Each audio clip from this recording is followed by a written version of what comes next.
এই সেটআপে সব ভালো। আমি 1 মাসেরও বেশি সময় ব্যবহার করেছি, ব্যাটারিতে ভালো আউটপুট পেয়েছি, সোলার চলেছে ভালো, ইনভার্টার চলেছে ভালো, কিন্তু একটা জায়গায় আমি ভুলবশত ভুল করে ফেলেছি।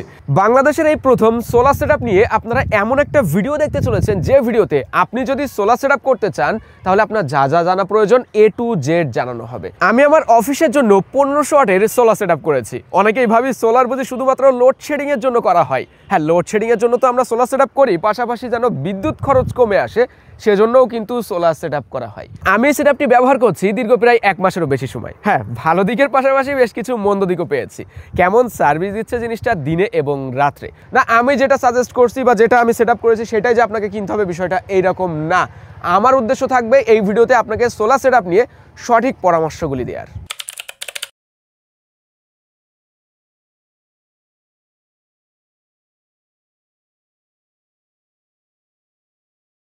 চলেন এবার জেনে নিই এই সেটআপে আমরা কি কি ব্যবহার করছি। যে ইনভার্টার রয়েছে সেটা হলো স্যাভেক্স ব্র্যান্ডের MPPT বেস সোলার ইনভার্টার। এটা 1500 ওয়াটের 12 ভোল্টের মানে সিঙ্গেল ব্যাটারি দিয়ে চলে। আমরা যে ব্যাটারি ব্যবহার করছি সেটা হলো লিথিয়াম আয়ন ব্যাটারি, এটাও স্যাভেক্স ব্র্যান্ডের। তো এই ব্যাটারিটি হলো 12 ভোল্টের 100 এর। এরপরে আমরা সোলারও রেখেছি স্যাভেক্স ব্র্যান্ডের মোনো প্যানেল। আমার পিছনে মোট 10টা প্যানেল সেটআপ করা আছে, প্রত্যেকটা 150 ওয়াট করে।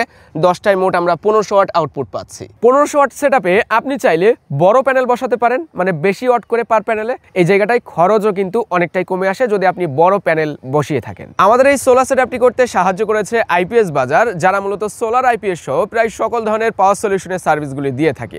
তাদের রয়েছে নিজস্ব টেকনিশিয়ান, যে কারণে বাংলাদেশের যে কোনো প্রান্তে আপনি থাকেন না কেন তাদের টেকনিশিয়ানের মাধ্যমে আপনার বাড়িতেই এই সেটআপের কাজগুলি সম্পূর্ণ করা হয়। সাথে IPS বাজারের আফটার সেল সার্ভিস ভালো থাকায় এরকম পণ্যগুলি ক্রয় করার ক্ষেত্রে আপনি অনেকটাই চিন্তামুক্ত থাকতে পারেন।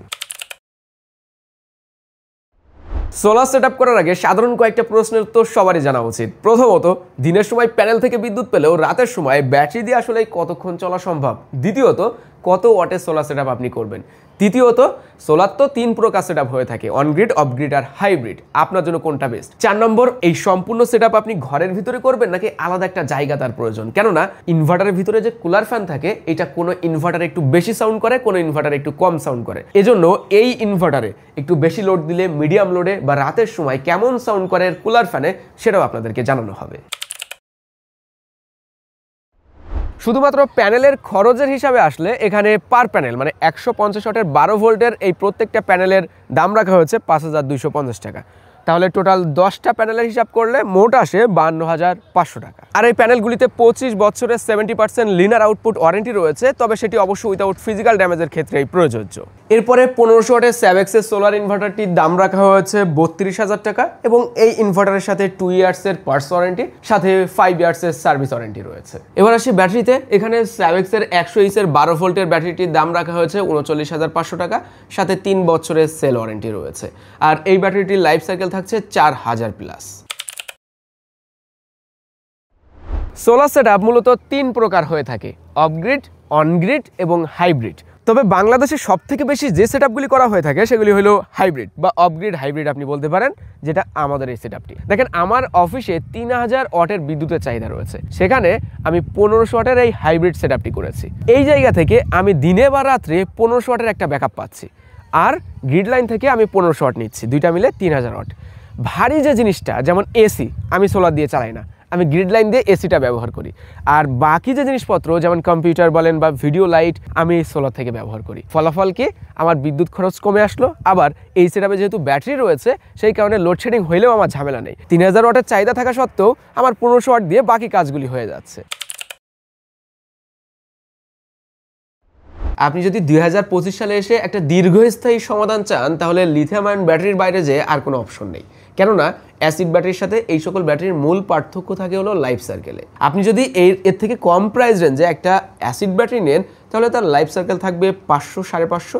একটু ভালো মানের টিউবলার ব্যাটারি হলে হয়তো বা 600 পর্যন্ত যেতে পারে। কিন্তু আপনি যদি একটু ভালো মানের ভালো ব্র্যান্ডের লিথিয়াম আয়ন ব্যাটারি সিলেক্ট করেন তাহলে তার লাইফ সার্কেল থাকবে 3.5 থেকে 4000 অবধি, যেটা কিনা ইজিলি 10 বছর আপনি 80% ক্যাপাসিটি ধরে রেখে ব্যবহার করতে পারবেন। দ্বিতীয় নম্বর পয়েন্ট হলো অ্যাসিড ব্যাটারিতে কিন্তু নির্দিষ্ট সময় পর পর অ্যাসিড দেওয়ার প্রয়োজন হয়। অ্যাসিড আশেপাশে ছড়িয়ে ছিটিয়ে থাকবে, কেউ যদি যায় হাতে টাতে লাগলে শরীরের ক্ষতি হয়, পরিবেশের ক্ষতি হয়, কিন্তু লিথিয়াম আয়ন ব্যাটারিতে কোনো অ্যাসিড দেওয়ার প্রয়োজন হয় না। স্যাভেক্সের এই ব্যাটারিতে ডিসপ্লে রয়েছে, কত পার্সেন্ট চার্জ আছে, কত ভোল্ট, কত এম্পিয়ার আউট হচ্ছে, ইন হচ্ছে, সবই আমি ডিসপ্লে থেকেই দেখতে পারি। আর এটা একটা কালারফুল এলসিডি প্যানেল। তাছাড়াও ব্যাটারিটা দেখতে সুন্দর, হোয়াইট কালার, উপরে আবার হ্যান্ডেল রয়েছে যে কোনো জায়গায় রাখার জন্য, এমনকি অল মাউন্ট রয়েছে, আপনি চাইলে অলেও এটাকে ঝুলিয়ে ব্যবহার করতে পারেন। স্যাভেক্স এমপিপিটি বেস সোলার ইনভার্টার। যে সকল ইনভার্টারে এমপিপিটি টেকনোলজি থাকে সেই সকল ইনভার্টার সাধারণ পিডব্লিউএম ইনভার্টারের তুলনায় 15 থেকে 30% বেশি বিদ্যুৎ জেনারেট করতে পারে এবং বিদ্যুৎ সাশ্রয়ী হয়ে থাকে, কেননা এই সকল ইনভার্টার সোলার থেকে বেশি ওয়াট জেনারেট করতে পারে। এ কারণেই মূলত এমপিপিটি বেস টেকনোলজির সোলার ইনভার্টারগুলো বিদ্যুৎ সাশ্রয়ী হয়ে থাকে। এই ইনভার্টারে 2000 ওয়াট পর্যন্ত সোলার প্যানেল লাগানো সম্ভব। ব্যাটারির চার্জিং স্পিড হলো 30 থেকে 80 এম্পিয়ার। তার মানে আপনি অ্যাসিড ব্যাটারি, লিথিয়াম ব্যাটারি এগুলো ব্যবহার করতে পারবেন। পিওর সাইন ওয়েভ রয়েছে, সেন্সিটিভ জিনিসগুলি ব্যবহার করা যাবে। তাছাড়াও আধুনিক টেকনোলজির ভিতরে এটার ওয়াইফাই মডিউল লাগানোর সুবিধা রয়েছে, সেটা অপশনাল, আপনি চাইলে ওয়াইফাই মডিউল লাগিয়ে নিতে পারেন, ওটার আবার এক্সট্রা চার্জ আছে। তো ওয়াইফাই মডিউল লাগাইলে আপনি পৃথিবীর যে কোনো প্রান্ত থেকে স্মার্টফোনের মাধ্যমে সম্পূর্ণ এই ইনভার্টারটি মনিটর করতে পারবেন। ডিসপ্লে রয়েছে সামনে একটা বড় সাইজের এবং এটা টাচ কন্ট্রোল, বাটন দেওয়া আছে পাশে কয়েকটা, আপনি এখান থেকে টাচ করে সবকিছু দেখায় এবং কন্ট্রোলও করতে পারবেন। সেটিংস বা বিভিন্ন অপশনে আপনি সহজেই প্রবেশ করতে পারবেন। এই সেটআপে সব ভালো। আমি 1 মাসেরও বেশি সময় ব্যবহার করেছি, ব্যাটারিতে ভালো আউটপুট পেয়েছি, সোলার চলেছে ভালো, ইনভার্টার চলেছে ভালো, কিন্তু একটা জায়গায় আমি ভুলবশত ভুল করে ফেলেছি। সেটা হলো কাজের স্থানে, যেখানে আমার এডিটিংয়ের কাজ হয়, অফিসের কাজ হয়, সেই জায়গাটায় এটাকে সুন্দরভাবে সাজিয়ে রেখেছি। একটু হলেও ঝামেলা আছে, কেননা এর কুলার থেকে যে শব্দটা হয় সেটা যদি কানের গোড়ায় সবসময় চলতে থাকে তো মাথা ব্যথা শুরু হয়ে যাবে। না, সবসময় শব্দটা হচ্ছে এরকম না, একটু যখন লোড বেশি পড়ে 700-800 লোডে চলে তখন শব্দ হয় আবার বন্ধ হয়ে যায়। ওকে, তো এখন রাত বাজে 8:11। আমি প্রথমে রুমের ফ্যানটা বন্ধ করে দিই, আর এখন বিদ্যুৎ আছে। তো আউটপুট লোড দেখেন 0%, মানে ওই দুটো একটা লাইট জ্বলছে, হেভি কোনো লোড নাই, কারণ 0% দেখাচ্ছে। আমি যদি লোডের ওয়াটটা দেখাই, দেখেন একটা লাইট জ্বলছে মাত্র, 0 ওয়াট। এবার আপনারা একটু শব্দটা শুনেন।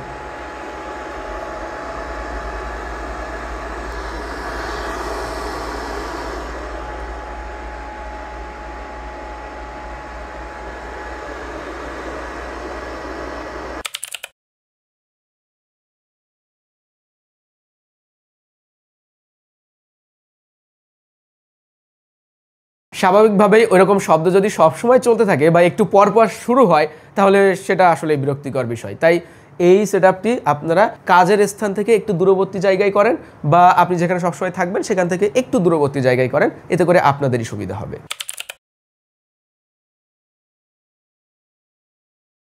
এই সোলার সেটআপে আমরা মূলত 3 ভাবে লোড টেস্ট করব। প্রথম, 12 ভোল্টের এই সিঙ্গেল ব্যাটারি থেকে এই মেশিনটি কত ওয়াট লোড নিতে পারবে। দ্বিতীয় টেস্টে আমরা দেখব দিনের সময় সোলার এবং ব্যাটারি মিলে এই মেশিনটি কত ওয়াট লোড নিতে পারবে। তৃতীয় টেস্টে আমরা দেখব গ্রিড লাইন আছে, সোলারও আছে, ব্যাটারি পাওয়ারও আছে, 3টা মিলে এই মেশিনটি কত ওয়াট লোড নিতে পারে। আর এই টেস্টগুলি আমরা করব 2000 ওয়াটের একটি রুম হিটার দিয়ে।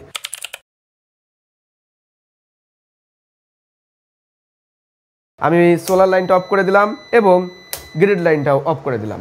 মেশিন এখন এসি পাওয়ার ইন হচ্ছে 0 ভোল্ট এবং সোলার থেকেও আমরা পাচ্ছি 0 ভোল্ট, 0 এম্পিয়ার, 0 ওয়াট। ব্যাটারিতে ভোল্টেজ আছে 13.1। আউটপুট দেখায় আপনাদেরকে, যেখানে 220 ভোল্ট আমরা পাচ্ছি এবং এখানে ওয়াট হিসাবে লোড যাচ্ছে 23%, ওয়াট যাচ্ছে 346 বা 48, এরকম আপ ডাউন হচ্ছে। চলেন এবার আমরা রুম হিটারটা চালু করি, দেখা যাক কত ওয়াট লোড যায় প্রথম স্টেপে। রুম হিটার চালু করলাম, যেখানে আমরা 1.22 কিলোওয়াট। মেশিন কিন্তু এখনো পর্যন্ত ওভারলোড দেখায় নাই। আমরা যদি এখানে 76% দেখতে পাচ্ছি লোড আছে মেশিনে 1.23 কিলোওয়াটে। আমরা যদি রুম হিটারটা ফুল স্পিডে চালাই অবশ্য 1.91 কিলোওয়াট এবং ওভারলোড লেখা দিচ্ছে। হ্যাঁ, এই মুহূর্তে মেশিনটা বন্ধ হয়ে গেছে ওভারলোড অবস্থায়, যেখানে আমরা 1.89 কিলোওয়াট দেখেছিলাম।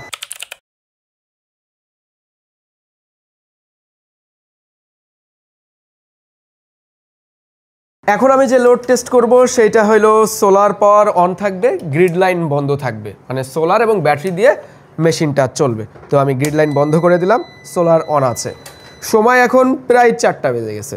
এখন যদিও রোদের শক্তি অতটা বেশি নাই, সব থেকে ভালো আউটপুট পাওয়া যায় হলো দুপুর 1টা 2টা বা 12টার সময়। এখন সোলার থেকে 600+ ওয়াট ইন হচ্ছে, আউটপুটে 1.13 কিলো ওয়াট। এবার আমি হাই লোডে দিব। হ্যাঁ, ওভারলোড চলে আসছে।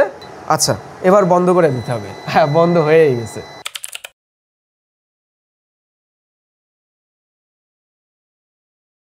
এখন আমরা এই সিস্টেমটি ব্যাটারি পাওয়ারে চালাবো একটা নির্দিষ্ট লোড দিয়ে, দেখব কতক্ষণ এই ব্যাটারি দিয়ে এই মেশিনটি চলতে পারে। গ্রিড লাইন বন্ধ, সোলার লাইন বন্ধ। আমি রুম হিটার চালু করে দিচ্ছি। যেখানে আমরা লোড পাচ্ছি, স্টাবসটা অন করে দিই, সাথে সাথে লোড পাচ্ছি 890 এর কাছাকাছি ওয়াটটার রয়েছে। তো এটা বলা যায় সিঙ্গেল ব্যাটারির জন্য ঠিকঠাক।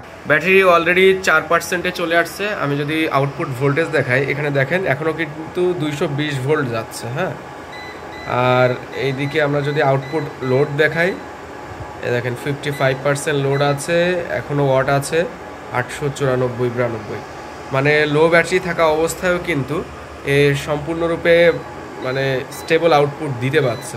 আর ব্যাটারি 3%-এ চলে আসছে। আচ্ছা, এইমাত্র মেশিনটা বন্ধ হয়ে গেল। ব্যাটারিতে 2% চার্জ আছে। আমি এদিকে স্টপওয়াচ অফ করে দিয়েছি, যেখানে আমরা পেয়েছি 1 ঘন্টা 13 মিনিট। মানে বলা যায় আপনি যদি 800 এরকম 90 লোড টোড দেন এই 100 ইসের ব্যাটারিতে, একটা না 1 ঘন্টা 10 মিনিট বা 15 মিনিটের আশেপাশে আপনি ব্যাকআপ টাইম পাবেন। সেটআপটি কেমন চলেছে আপনারা তো দেখলেন। এবার বাস্তব কিছু কথা বলি। দিনের বেলা সোলার পাওয়ার আছে, গ্রিড লাইন আছে, ব্যাটারি পাওয়ার আছে। মেশিনে 1500 ওয়াট লোড দিলে কিচ্ছু যায় আসে না। গ্রিড লাইন বাদ দেন, তাও আপনি 1500 ওয়াট লোড ইজিলি দিতে পারবেন এটাতে। কিন্তু যখন রাত, সোলার পাওয়ার থাকবে না, আবার গ্রিড লাইনও থাকবে না, ধরেন লোডশেডিং চলছে, শুধুমাত্র 12 ভোল্টের একটা সিঙ্গেল ব্যাটারি দিয়ে এরকম মেশিনে 1500 ওয়াট লোড দেওয়া কখনোই উচিত হবে না। সর্বোচ্চ 800 থেকে 900 ওয়াট লোড দেওয়াটাই ঠিক হবে, কেননা সিঙ্গেল একটা ব্যাটারিতে এত বেশি প্রেশার দিলে 4000+ লাইফ সার্কেল আসলে বাস্তবে আপনি দেখতে পারবেন না। এখন আসি, আপনি কত ওয়াটের সোলার সেটআপ করবেন, এটা কিভাবে সহজে বুঝবেন আর কি ধরনের সোলার সেটআপ করবেন। আমি যেমনটা শুরুতে বললাম, অন গ্রিড আমাদের সাধারণ পাবলিকদের জন্য না, এটা বড় পরিসরে করা হয়। বাট অফ গ্রিড বা হাইব্রিড এইগুলো মূলত আমরা বাসা বাড়িতে বা ছোটখাটো অফিসে করে থাকি। তো আপনি যদি সম্পূর্ণরূপে অফ গ্রিড একটা সোলার সেটআপ করতে চান, যেখানে আপনার মাসিক বিদ্যুৎ বিলের প্রয়োজন হচ্ছে না, আপনি সোলারের উপরেই নির্ভরশীল থাকবেন, তাহলে আপনি যে হিসাবটা করবেন, আপনার যে বিদ্যুতের চাহিদা থাকবে তার থেকে 500 বা 1000 বেশি ক্যাপাসিটির সোলার সেটআপ করবেন। পরবর্তীতে যদি চাহিদা বাড়ে তাহলে আপনার কোনো সমস্যা থাকছে না, সহজ কথায়।